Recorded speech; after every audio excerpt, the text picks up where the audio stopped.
जो लोग खाने के बाद पान खाते हैं चूना मिलाकर, वो जिंदगी भर वात के रोगी होंगे नहीं। माने चूना वो बोलते हैं सबसे बेहतरीन वातनाशक औषधि है। मेथी का दाना तो है ही, चूना उससे थोड़ा 1 डिग्री ऊपर है। मेथी दाने से चूना सबसे अच्छी वातनाशक औषधि है। चूने के बारे में भागवत जी का बहुत रिसर्च है, बहुत रिसर्च है, और वो ये कहते हैं कि ये भगवान की दी हुई प्रचंड मात्रा में अद्भुत ऐसी चीज है जो आपके वात के सब रोगों को दूर करेगी। माने घुटने दुखते हैं, कमर दुखती है, कंधा दुखता है, चूना खाइए। फिर वो कहते हैं कि इतना ही नहीं, शरीर में कैल्शियम जो है ना, कैल्शियम ये एक घटक है, माइक्रो न्यूट्रिएंट इसको कह सकते हैं अंग्रेजी में, सूक्ष्म पोषक तत्व है।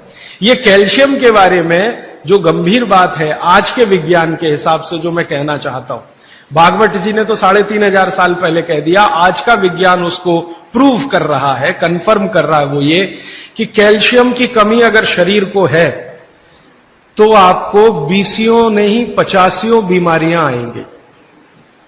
कैल्शियम की कमी अगर है शरीर को तो 50 बीमारियां आएंगी। क्या क्या आ सकता है? हर तरह का दर्द आपको होगा, हर तरह का, मांसपेशियों का दर्द, हड्डियों का दर्द, सब तरह का। हड्डियों की जितनी विकृतियां हैं वो सब कैल्शियम की कमी से आएंगे। हड्डियों के जितने रोग हैं वो सब कैल्शियम की कमी से आएंगे। फिर वो कहते हैं कि रक्त के बहुत सारे रोग कैल्शियम की कमी से आते हैं, रक्त के रोग, खून की बीमारी। फिर वो कहते हैं कि बहुत सारे कफ के रोग कैल्शियम की कमी से आते हैं। तो कैल्शियम कम नहीं होने देना चाहिए। जो विज्ञान आज का कहता है, आधुनिक विज्ञान ये कहता है कि कैल्शियम वो माइक्रो न्यूट्रिएंट है, वो सूक्ष्म पोषक तत्व है जिसके शरीर में रहने पर ही दूसरे सूक्ष्म पोषक तत्व उपयोगी होते हैं। ये 12-15 साल का रिसर्च है, एक वाक्य में मैंने खत्म कर दिया। कैल्शियम की उपस्थिति में ही बाकी सभी सूक्ष्म पोषक तत्व उपयोगी होते हैं। इसका मतलब यह है कि अगर आपको शरीर में विटामिन सी का असर देखना है तो कैल्शियम चाहिए, विटामिन ए का असर देखना है तो कैल्शियम चाहिए, विटामिन बी का असर देखना है तो कैल्शियम चाहिए, अगर विटामिन डी का असर देखना है तो भी कैल्शियम चाहिए, विटामिन के का असर देखना है तो भी कैल्शियम चाहिए, प्रोटीन अच्छे से आपके शरीर को काम में आए तो कैल्शियम चाहिए, कार्बोहाइड्रेट्स ठीक से आपके शरीर को मदद करे तो कैल्शियम चाहिए, फैट्स आपके शरीर में डिसॉल्व होते रहें और जहां जरूरत है वहां लुब्रिकेशन में मदद करते रहें तो कैल्शियम चाहिए। माने समझ लीजिए कि कैल्शियम अगर नहीं है तो शरीर में सब कुछ बीमारियां आने ही वाली है। इसलिए कैल्शियम की उपलब्धता शरीर को होनी ही चाहिए। अब इसके बारे में भागवत जी कहते हैं, आधुनिक विज्ञान ने अभी प्रूव किया, भागवत जी पहले ही कह गए कि हमारे शरीर की 40 वर्ष की उम्र तक, 40 से 45 वर्ष की उम्र तक जो कुछ भी हम खा रहे हैं इसी में से हमको कैल्शियम मिलता रहता है। सबसे ज्यादा कैल्शियम आप जानते हैं दूध में है, दूध, फिर दूध के बाद दही, दही के बाद मट्ठा, मट्ठे के बाद मक्खन, मक्खन के बाद घी, इन सब में भरपूर कैल्शियम है। फिर आपने खाया संतरा, मौसम्मी, नारंगी, अंगूर, द्राक्ष, जो भी खट्टे फल, आम वगैरह वगैरह, सब में कैल्शियम भरपूर मात्रा में है। फिर सबसे ज्यादा कैल्शियम फलों में माना जाता केले में है। केला भरपूर खाना चाहिए क्योंकि कैल्शियम का सबसे बड़ा भंडार है और आसानी से हजम होता है। तो ऐसे जो फल हैं इनका जो कैल्शियम है ये 40-45 साल तक हमें आसानी से मिलता रहता है, क्योंकि शरीर की जो बायोकेमिस्ट्री है 40-45 साल तक एकदम दुरुस्त और तंदुरुस्त रहती है। जठर अग्नि भी तीव्र रहती है, बाकी सब फंक्शन ठीक है। लेकिन जैसे ही 45 की उम्र खत्म होती है, माताओं को यह बात विशेष रूप से कह रहा हूं, बहनों को, माताओं को, जैसे ही आपकी 45 की उम्र पूरी होती है और आपका मेंसिस साइकिल बंद होता है, मासिक धर्म आपका बंद होता है, उसी समय आपको कैल्शियम हजम होना कम होना शुरू होता है। आप कितना भी ये सब चीजें खाएं, केला भी खाएं, ये भी खाएं, लेकिन कैल्शियम उतना पूर्ति नहीं करता, क्योंकि कैल्शियम को शरीर में डाइजेस्ट कराने वाला जो हार्मोन है वो तभी तक आपको है जब तक आपकी मासिक चक्र की शुरुआत है। मासिक चक्र बंद होते ही ये हार्मोन कम होता है। आप जानते हैं कई हार्मोन्स कम हो जाते हैं, तो कैल्शियम डाइजेस्ट होना बहुत मुश्किल होता है। तब आपको जरूरत पड़ती है कि बाहर से कैल्शियम लें। इसलिए सब माताएं इस बात को ध्यान दें और इसको गांठ बांध लें कि 45 की उम्र होते ही चूना खाएं, क्योंकि अतिरिक्त बाहर से कैल्शियम उसी से मिलेगा। चूना जरूर खाएं आप सबके लिए, और आपको भी है चूना खाएं, क्योंकि आपकी उम्र भी 45 की जब पूरी होगी तो ये जो कैल्शियम है वो आपके लिए पर्याप्त नहीं है जो फलों से और सब्जियों से आ रहा है, कुछ अतिरिक्त चाहिए। और चूंकि बाकी सब माइक्रो न्यूट्रिएंट्स कैल्शियम की उपस्थिति में ही काम आएंगे, इसलिए इस पर ध्यान दीजिए।